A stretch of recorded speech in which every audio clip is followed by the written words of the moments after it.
안녕하세요. 칠기 좋날입니다.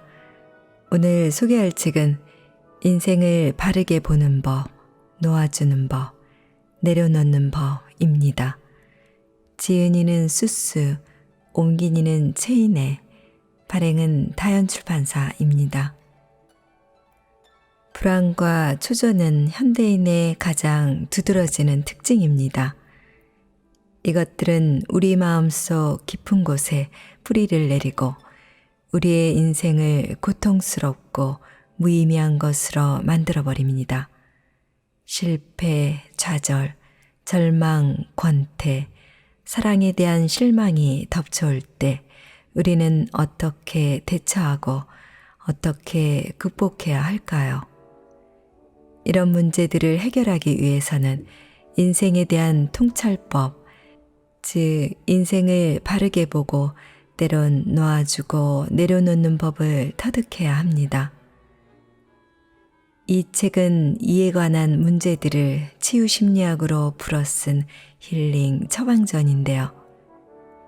총 7파트에 걸쳐 인생을 바르게 보는 법, 내려놓는 법, 놓아주는 법을 가르쳐주고 있습니다. 특히 파트별로 치유, 습관, 해답의 하이 챕터를 두어 불행을 극복하고 행복을 끌어오는 법을 실제 사례를 토대로 생생하게 제시하고 있습니다.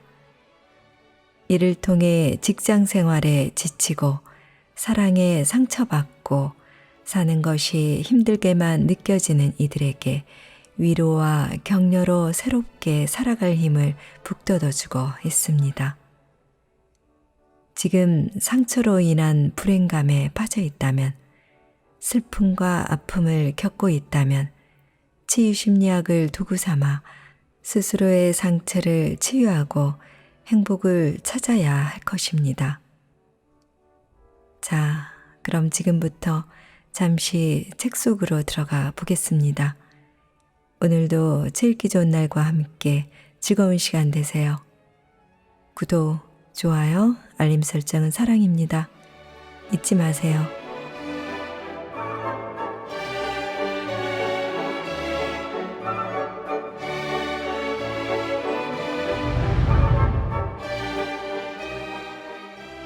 마음이 평안한 길을 따르라. 우리의 마음은 한 가닥 길과 같다. 그래서 마음이 열려있는 사람에게는 길도 열리고 계속 넓어진다. 하지만 마음이 닫힌 사람에게 길은 계속 좁아지다가 결국 닫히고 만다. 마음가짐을 어떻게 갖느냐에 따라 똑같은 곳이 천국이 되기도 지옥이 되기도 하는 것이다. 그렇다면 어떻게 해야 바른 마음가짐을 가질 수 있을까? 다음에 몇 가지를 기억한다면 아마 큰 효과를 볼 것이다. 첫째, 마음의 직관에 따라 좋아하는 일을 하고 당신이 좋아하는 당신 자신이 되라. 둘째, 만약 이렇게 할 수 없다면 지금 하고 있는 일, 지금의 당신을 좋아하고 아껴라. 이것이 곧 행복의 출발점이기 때문이다. 셋째, 어떤 일이든 좋은 일이라는 믿음을 가져라. 당신이 겪는 모든 일은 장차 소중한 자산이 되어 당신의 인생을 더 풍성하게 만들어줄 것이다. 지금 당장은 손에 잡히는 것이 없더라도 언젠가 반드시 수확을 얻을 것이다. 넷째, 어떤 길이든 평탄하기만 한 길은 없음을 명심하라. 살다 보면 어려움이나 불행, 상처나 좌절을 만나게 마련이다. 그럼에도 해바라기가 해만 바라보고 위쪽으로 자라나듯 포기하지 않고 행복을 향해 끊임없이 정진하다 보면 어느새 행복 속에서 인생이 훨씬 단순하고 아름다워질 것이다. 믿을 수 있는가? 당신은 자석이다. 스스로 행복하고 자기 자신을 사랑하며 이 세상을 향해 충만한 선의를 갖고 있으면 아름다운 일들이 자연히 당신에게 달라붙는다. 그러나 늘 비관적이고 우울하며 주변의 모든 것을 향해 적대감과 원망만 뿜어내면 부정적인 일들이 연달아 딸려온다. 왜냐하면 자신이 뿜어내는 아우라가 같은 성질의 일을 끌어당기기 때문이다. 그래서 행복한 사람에게는 행복한 일이, 불행한 사람에게는 불행한 일이 계속 반복되는 것이다. 행운과 악운은 모두 당신이 당신 마음의 자력을 어떻게 쓰느냐에 달렸다. 이것이 바로 마음의 비밀이다. 나는 좀 더 많은 사람에게 스스로 행복하고 스스로 치유할 수 있는 비결을 알리고자 1년여에 걸쳐 이 책을 썼다. 내가 항상 입버릇처럼 하는 말이 있다. 모든 상상은 반드시 이루어지고 모든 경험은 반드시 자산이 된다. 이를 조금 응용해서 이 글을 맺는 문장으로 활용하고자 한다.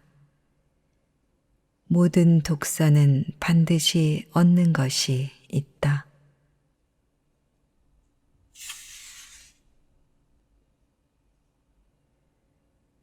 마음의 이끌림과 직관에 따라 하고 싶은 일을 하라. 가장 중요한 것은 자신의 마음과 직관을 따르는 용기다. 당신이 진정으로 되고자 하는 것이 무엇인지 마음은 이미 알고 있을 것이다. 그 외에는 모두 부차적인 문제일 뿐이다. 동양 기업가와 서양 기업가를 비교해 보면 아주 흥미로운 사실 하나를 발견할 수 있다. 바로 얼굴에서 풍기는 분위기가 전혀 다르다는 것이다. 서양 기업가는 대개 유머러스하고 낙관적인 표정인데 반해 동양 기업가는 근심과 걱정이 가득하고 끊임없이 한숨을 쏟는 느낌을 풍긴다. 물론 전부 그런 건 아니겠지만 적어도 동양의 몇몇 기업가는 이처럼 항상 수심이 가득하며 걱정이 태산이다.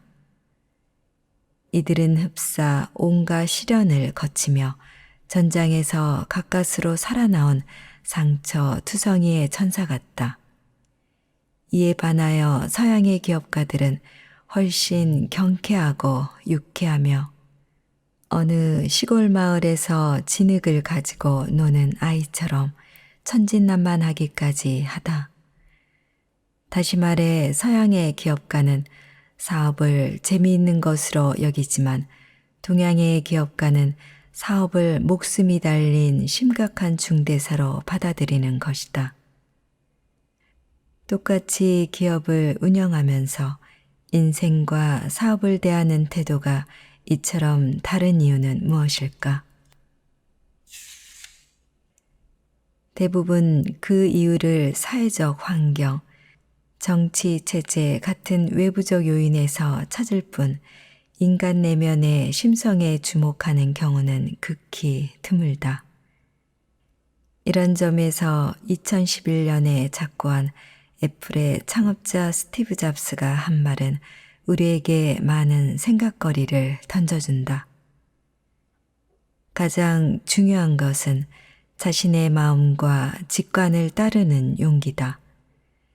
당신이 진정으로 되고자 하는 것이 무엇인지 마음은 이미 알고 있을 것이다. 그 외에는 모두 부차적인 문제일 뿐이다. 여러 블로그나 수많은 누리꾼의 상태 메시지로 즐겨 사용되는 이 말이 누리꾼들의 전폭적인 지지를 얻는 까닭은 무엇일까? 그만큼 우리가 우리 스스로의 마음에서 멀어져 있기 때문이다. 우리는 꽤 오랫동안 직관이나 마음 같은 정서적인 가치를 무시해왔다. 직관은 비과학적인 것으로, 마음은 사람을 감정적으로 만드는 원흉으로 지적받아 왔으며, 두 가지 모두 개인의 성장을 방해하고 성공을 가로막는 요인으로 치부됐다. 사람들은 성공하기 위해 진실을 외면하고 습관적으로 위장하기 시작했고, 급기야 자기 자신을 왜곡하기에 이르렀다. 성공을 위해 본연의 심성을 무시하고 억누른 것이다. 그 결과 우리는 형벌 같은 삶을 살게 되었다. 우리는 너무 오랫동안 자신을 숨기고 위장해 왔으며, 그로 인해 너무나 많은 상처를 입었다. 그러다 더는 참을 수 없는 지경에 이르렀을 때 잡스의 한마디가 우리 마음의 문을 두드린 것이다.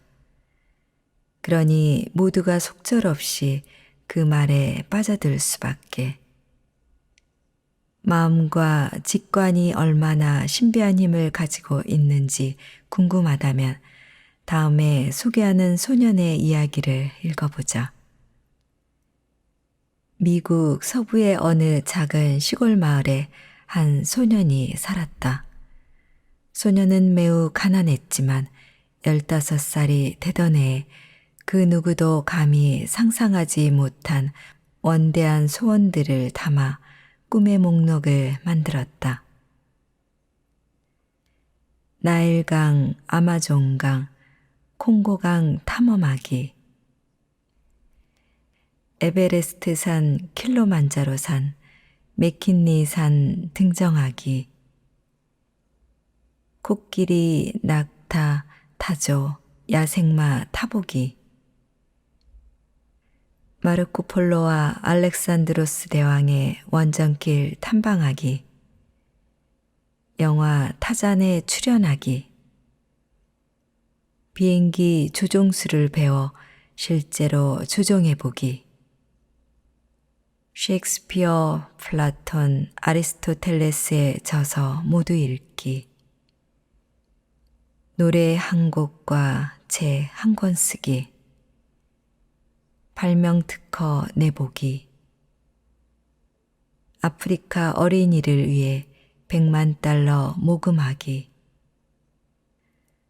소년이 단숨에 써내려간 인생 목표는 무려 127개에 달했다.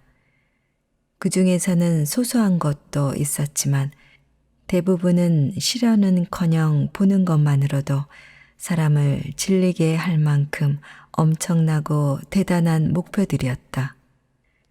하지만 소년은 그 목표들을 보면서 오히려 더 큰 힘을 얻었다. 그는 자신의 마음과 생각에 따라 꿈의 목록을 이루기 위한 긴 여정에 나섰다. 물론 그 여정은 결코 순탄하지 않았다. 수많은 어려움이 있었지만 소년은 꿋꿋이 버티며 공상에 가까웠던 꿈들을 하나씩 현실로 만들었다. 그리고 그때마다 무엇과도 바꿀 수 없는 성취감을 느꼈다. 그렇게 44년이 지난 어느 날, 그는 마침내 꿈의 목록에 담긴 소원 중 무려 106가지를 현실로 이루었다. 그는 바로 유명한 탐험가 존 고다드다. 대체 어떻게, 무슨 힘으로 불가능에 가까운 이 수많은 일을 해냈느냐는 질문을 받았을 때 고다드는 웃으며 대답했다. 간단합니다. 내가 바라는 그곳에 마음이 먼저 가 있게 하면 됩니다. 그러면 온몸에 신비한 힘이 마구 넘쳐나게 되지요. 그 다음에 할 일은 그저 마음의 부름을 따라 앞으로 나아가는 것뿐입니다. 그곳에 마음이 먼저 가 있게 하고 마음의 부름을 따라 앞으로 나아간다라니 이 얼마나 쉽고 단순한 이치인가. 고다드의 말 역시 잡스의 말과 일맥상통하는 면이 있다. 이런 종류의 말들은 우리가 이제껏 살아오면서 소위 인생의 선배나 성공한 사람들에게 들었던 가르침과 전혀 다른 느낌을 준다. 그런데 바로 이 색다른 말에서 우리는 동서양 기업가의 모습이 다를 수밖에 없는 이유를 발견하게 된다. 인생과 사업을 대하는 그들의 관점이 완전히 다르기 때문에 그에 대한 깨달음도 다를 수밖에 없는 것이다. 다시 말해 서양의 기업가는 대체로 여유가 있는 반면 동양의 기업가는 지나치게 심각하다. 여유롭게 성공할 것인가? 목숨 걸고 실패할 것인가? 어느 쪽이 될지는 오롯이 나 자신의 선택에 달렸다. 그러니 섣불리 걸음을 옮기기 전에 먼저 나 자신과 대화를 나누고 마음의 소리에 귀를 기울여라.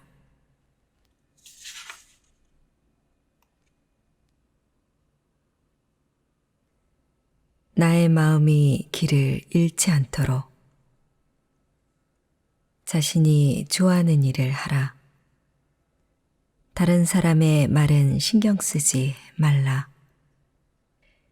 이렇게 산다면 인생은 훨씬 단순해지며 당신이 느끼는 행복도 더욱 커질 것이다.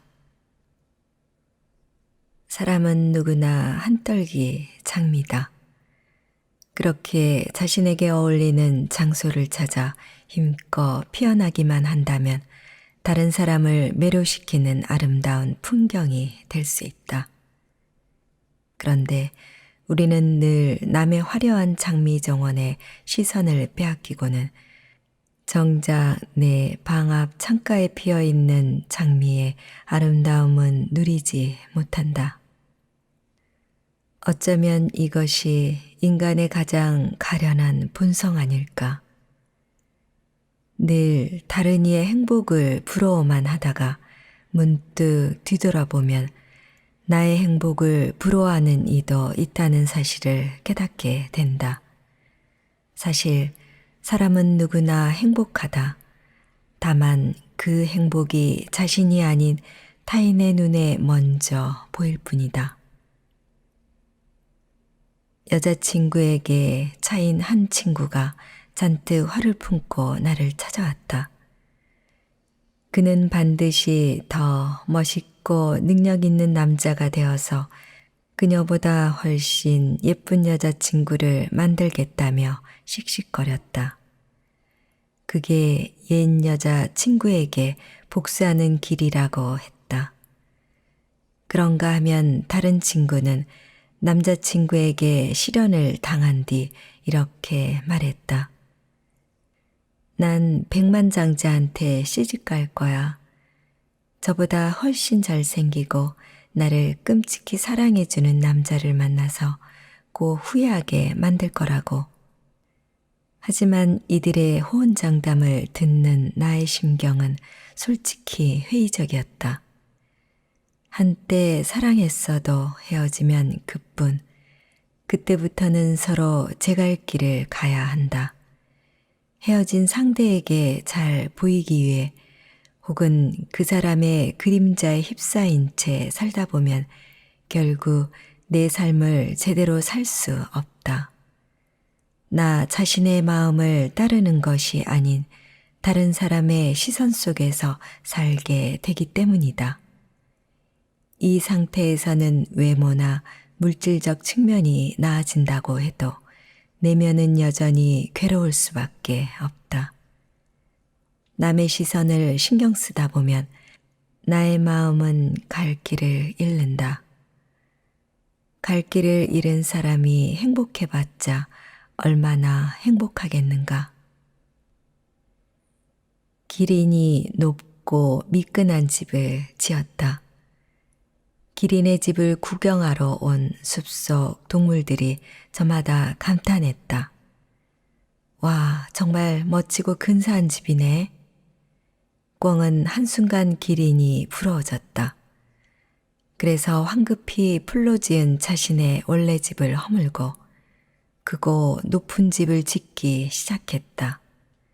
마치 그런 집을 지으면 자기 자신도 꿩이 아닌 봉황이 될 것 같았다. 마침내 집이 완성되자 숲속의 모든 동물이 꿩을 축하하기 위해 찾아왔다.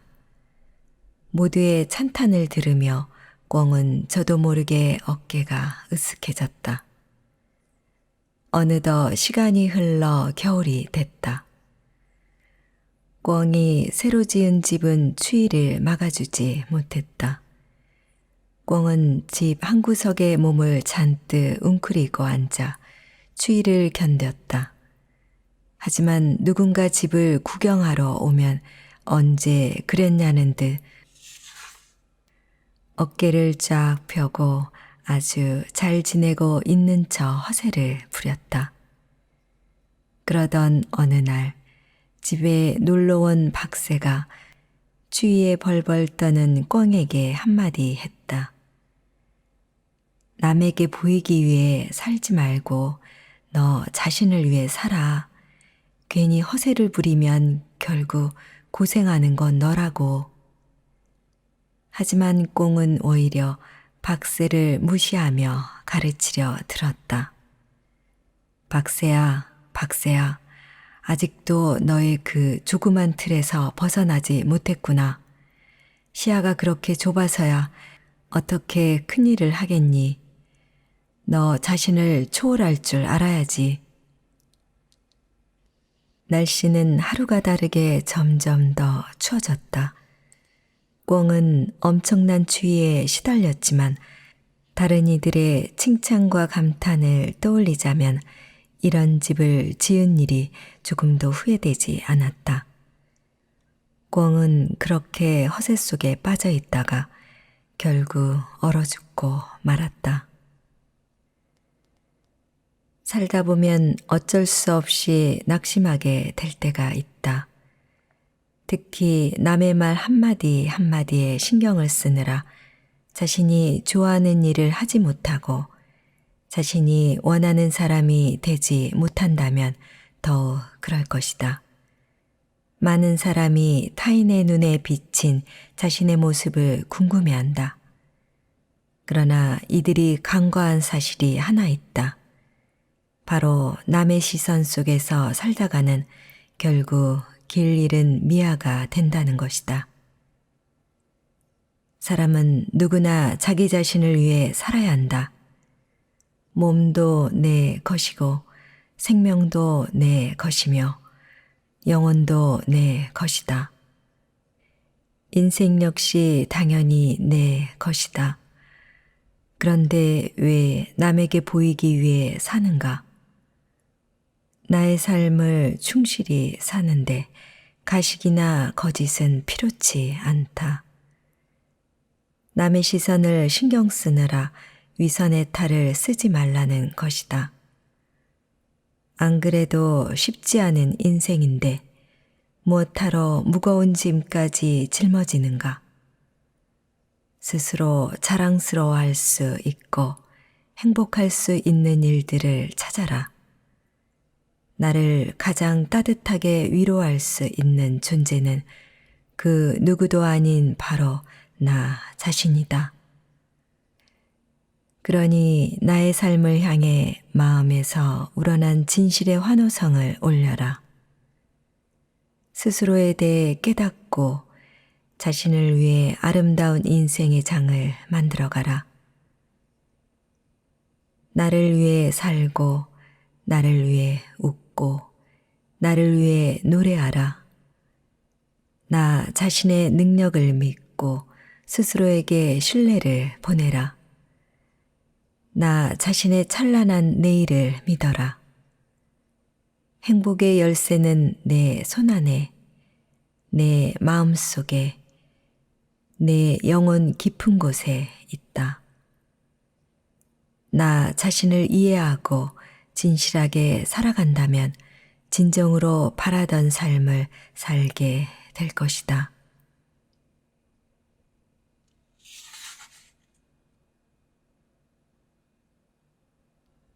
나만의 좌우명을 정하라. 당신의 좌우명은 무엇인가? 어쩌면 선뜻 대답이 나오지 않을 수도 있다. 학창시절 열심히 공부하겠다는 의지를 북돋우기 위해 명언을 종이에 써서 책상이나 침대 머리맡에 붙여놨던 것이 좌우명의 대부분일 것이다. 좌우명은 평생 필요한 것이다. 나태와 타성에 젖은 자신을 일깨우고 경종을 울리는 역할을 하는 것이 바로 좌우명이다. 사람은 언제든지 나태해질 수 있으며 자기 약점에 발목 잡힐 수 있다. 또한 어려움 앞에 위축되거나 유혹에 흔들릴 수 있으며 마음이 흐트러지거나 잘못된 길로 빠질 수 있다.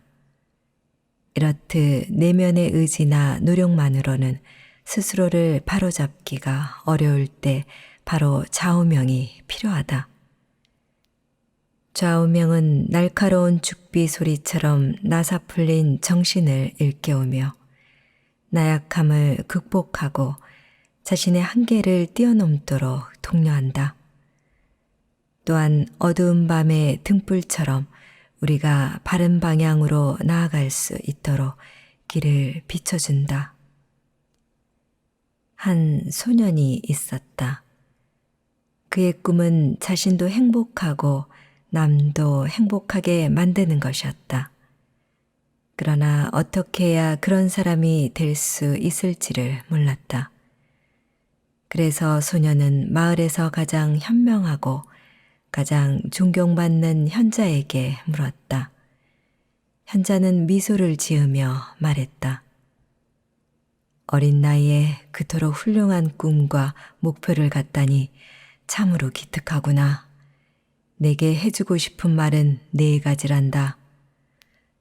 첫 번째는 바로 자신을 남처럼 생각하라는 것이다.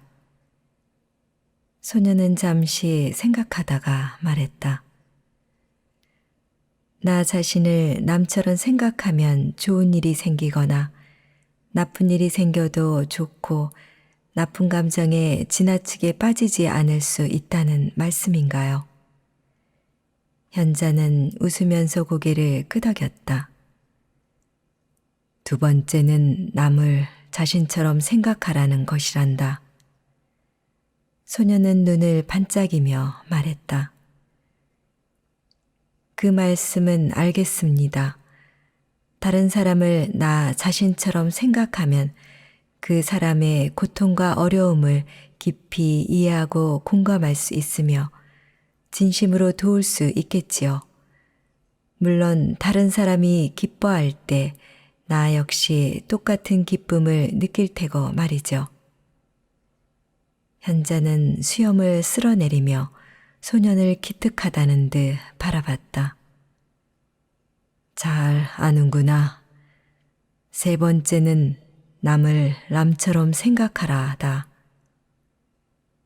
잠시 생각에 잠겼던 소년이 고개를 끄덕이며 말했다.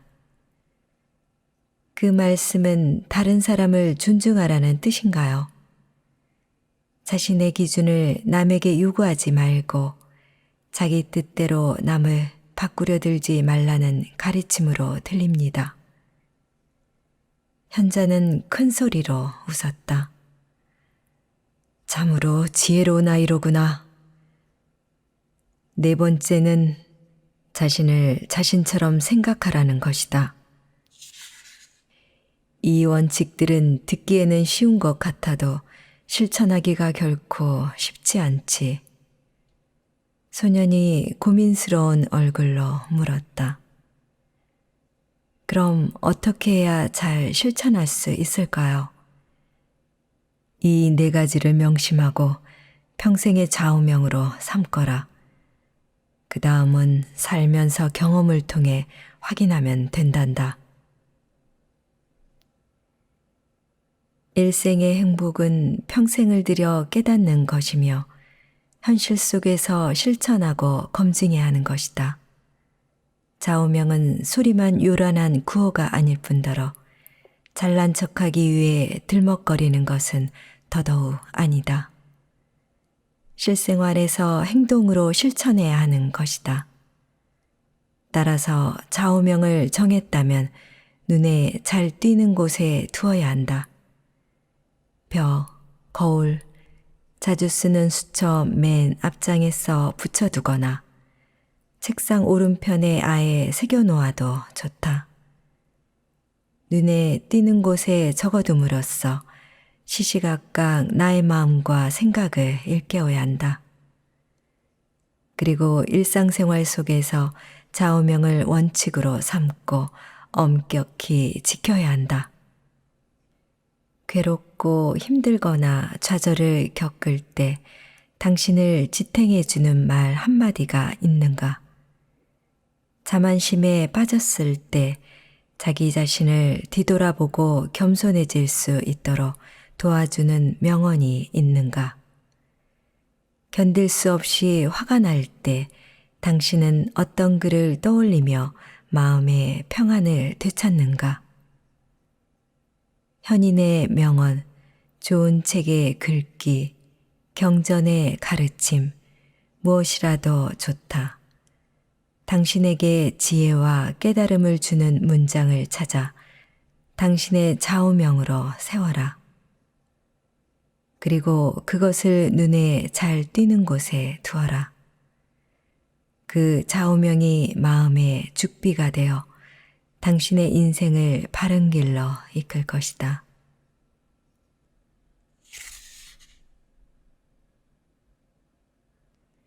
자유를 얻기 위한 내려놓음. 사람은 누구나 자유를 갈망한다. 하지만 진정으로 자유를 누리는 사람은 많지 않다. 불평불만이 자자한 요즘 시대에 가장 으뜸가는 불만거리는 바로 자유롭지 못하다는 것이다. 회사원은 정해진 시간에 맞춰 출퇴근해야 하는 자신의 처지를 비관하며 시간의 자유가 없다고 불평한다. 가난한 사람은 부자처럼 마음대로 쓸 수 있는 돈이 없다고 슬퍼한다. 물론 돈이나 시간적 여유가 있는 사람은 더 크고 더 많은 자유를 꿈꾼다. 돈과 명예에 관심이 없고 사람 간의 정과 의를 중시하는 사람도 마찬가지다. 자신과 꼭 맞는 인생의 동반자를 만나지 못했다는 둥, 진심으로 믿을 만한 친구를 찾지 못했다는 둥, 혹은 자신을 알아주는 지기가 없다는 둥, 그들 나름대로 불만이 있다. 어쩌면 인간은 어떠한 상황에서도 불만을 가질 수밖에 없는 존재인지도 모르겠다. 우리는 이토록 왜 자유롭지 못한가? 이는 얽매임을 끊지 못하기 때문이다. 한 제자가 외출을 나갔다가 사찰로 돌아오는 길에 흥미로운 광경을 보았다. 그는 이것으로 자신의 스승을 시험해 보기로 하고 스승을 만나자마자 느닷없이 이렇게 물었다. 어째서 빙글빙글 돕니까? 그러자 스승은 조금도 당황한 기색 없이 곧장 대답했다. 얽매임을 끊지 못하기 때문이다. 제자는 스승의 대답에 깜짝 놀랐다. 아니, 어떻게 아신 겁니까? 사실 돌아오는 길에 고삐를 맨 소 한 마리가 나무에 밧줄로 묶여 있는 것을 보았습니다. 소는 나무에서 좀 떨어진 풀밭으로 가서 풀을 뜯고 싶어 했지만 묶여 있는 탓에 아무리 애써도 나무 주위를 빙글빙글 돌 뿐 결코 벗어나지 못했지요. 저는 스승님이 그 광경을 보지 못하셨으니 아마 대답하지 못하실 것이라 생각해서 그런 질문을 한 것입니다.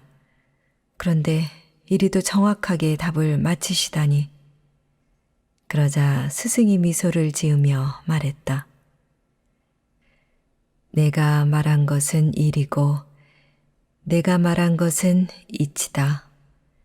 내가 질문한 것은 밧줄에 묶여서 벗어나지 못하는 소에 대한 것이지만 내가 대답한 것은 속세에 잡다한 일에 묶여서 자유를 얻지 못하는 마음에 관한 것이다.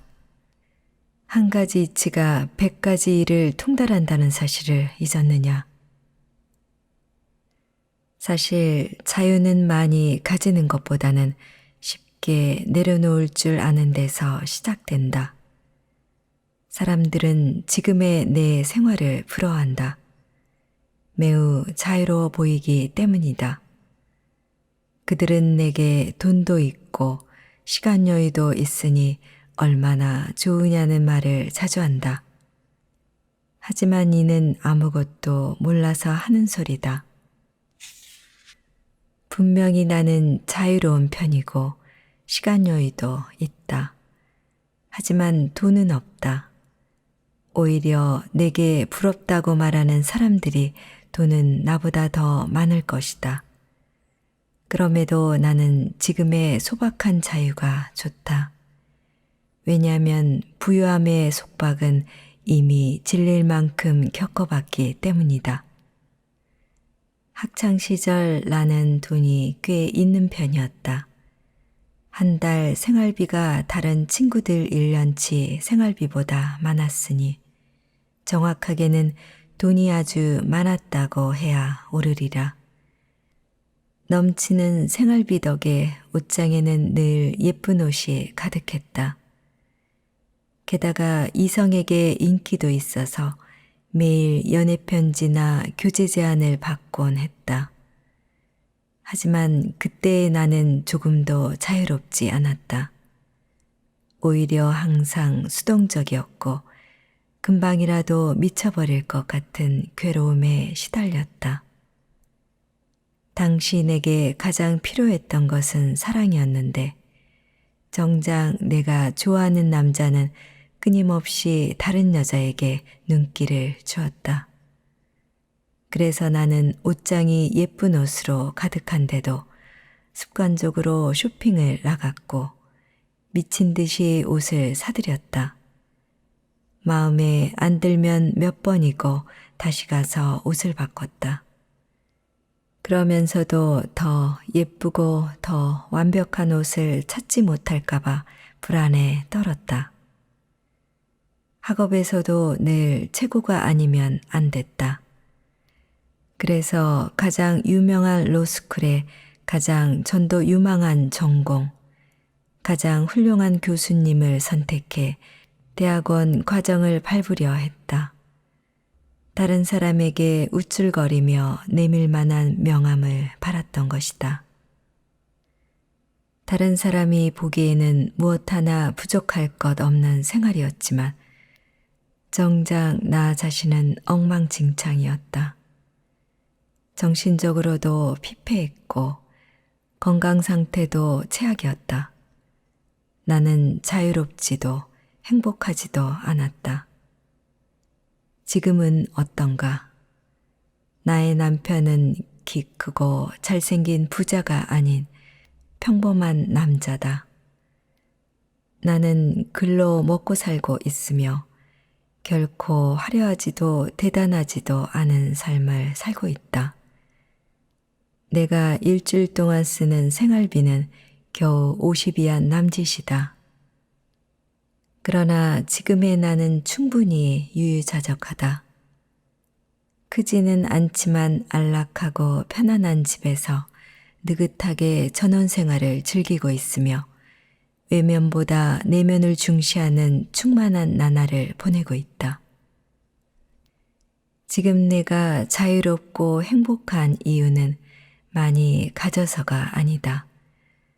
얼마든지 내 마음의 소리를 따를 수 있기 때문이다. 내가 마음의 소리를 따를 수 있는 이유는 쉽게 내려놓을 줄 알기 때문이다.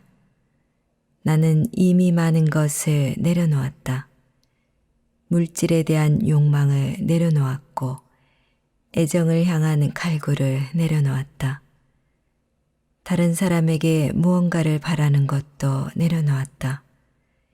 이 모든 것을 내려놓은 순간 나는 이전에 단 한 번도 체험하지 못했던 자유를 느꼈다.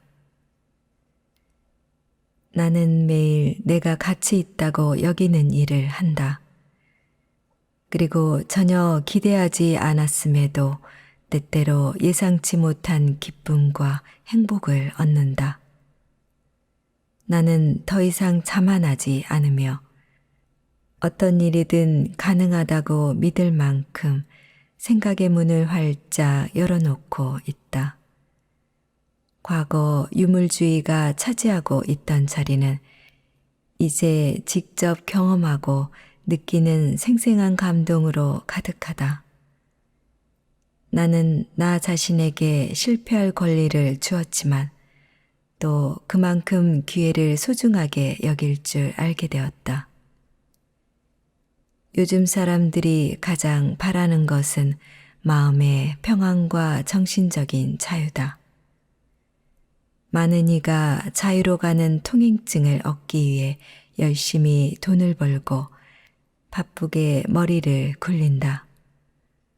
그런 방법으로는 자유를 얻을 수 없는데도 말이다. 자유는 세속적인 가치에 관심이 없는 순수한 아가씨다. 그녀를 신부로 맞이하고자 하는 사람은 많지만 그녀는 절대 돈과 명예 같은 화려한 예물에 흔들리지 않는다. 만약 그녀가 예물을 요구한다면 그것은 오직 하나, 바로 내려놓음 뿐이다.